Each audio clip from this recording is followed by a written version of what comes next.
typically it's me with the burden of coming up with something awesome to show to you all on reaction time. But this week, my homie, Mike Galimi, stepped up and he's got a photo for us. Mike, what do you got? So this week I stole a photo from my good friend Scott Sparrow, who over at NMCA, and it's a throwback picture of Pat Musey and Tony Christian.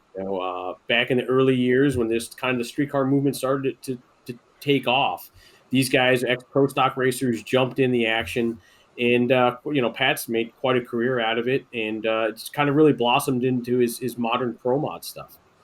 Man, I'm curious, was this like early 90s, 93 or what? I don't know the exact year. I know those guys didn't race those cars in 92, so it's either 93 or 94 if memory serves me right. Man, drag racing looked good in the early 90s, right? I mean, you think about steel-bodied door cars, big tires. In my opinion, and I know Donald Long is going to lose his mind somewhere, but that is how a race car is supposed to look. Big tires on the back, wheelie bars, hood scoops. This is drag racing just as God intended, man. See, I don't remember. I mean, I wasn't alive for this photo, but so I don't necessarily know the context around it. But I can agree with everything you're saying, Wes. Something we always talk about at the shop is like, seeing cars on the track with paint schemes and names on the cars and everything. Like I love that. I wish there was more of that still. So I like this picture. What I'm reminded of, they were real, they were different. Yes. You're right, Mike. The character, talk about that. You were there because that's something that I saw that it kind of extends beyond the cars themselves, is that Pat Musey, Popeye, and Tony Christian, not only were they fierce racers, but they were fully prepared to embrace this persona, or their personas, or these caricatures of who they really were. You had a front row seat for a lot of that. I mean, these guys would talk the talk and then go walk the walk.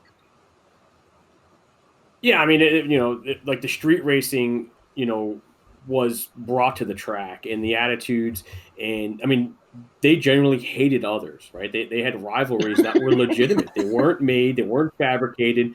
There were people they just didn't get along with, and it bled out. It was so true, and then just the technology of it, right? Today we're kind of, like you see something, Tom Bailey goes fives, and I mean, it's incredible feat, but we expected it, and these guys did stuff, that wasn't expected, and was like, man, how much further can this go?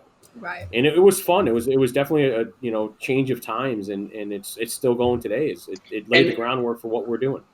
If I'm right, Mike, this is getting ready to go on a cruise, correct? Were they probably going to have to drive these cars?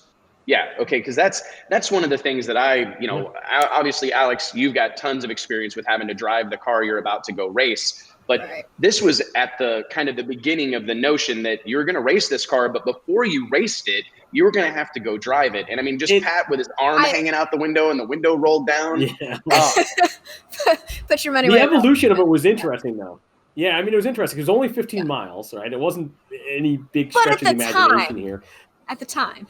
Yeah, I mean, they were changing rocker arms, and then they brought in rules like you can't swap engines, and typical racers, they took this thing and pushed it right to the edge and said, okay, I'm going to put this race engine in, then figure out how to make 15 miles out of it.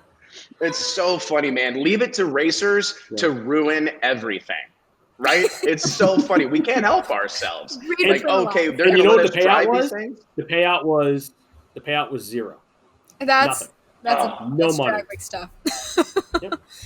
No money. It's kind of crazy, man. But I tell you what, I appreciate you sharing this, because we did it for the love. We did it for all the right reasons. And it's, I think that was part of the magic, man. The authenticity, the innovative spirit that was on display. And just for the fact that they were doing it for bragging rights. I tell you what, man, drag racing could use a little bit more of that right now. So thanks, Mike. I appreciate it, man. I think for your first offering to the reaction time gods, you crushed it, man.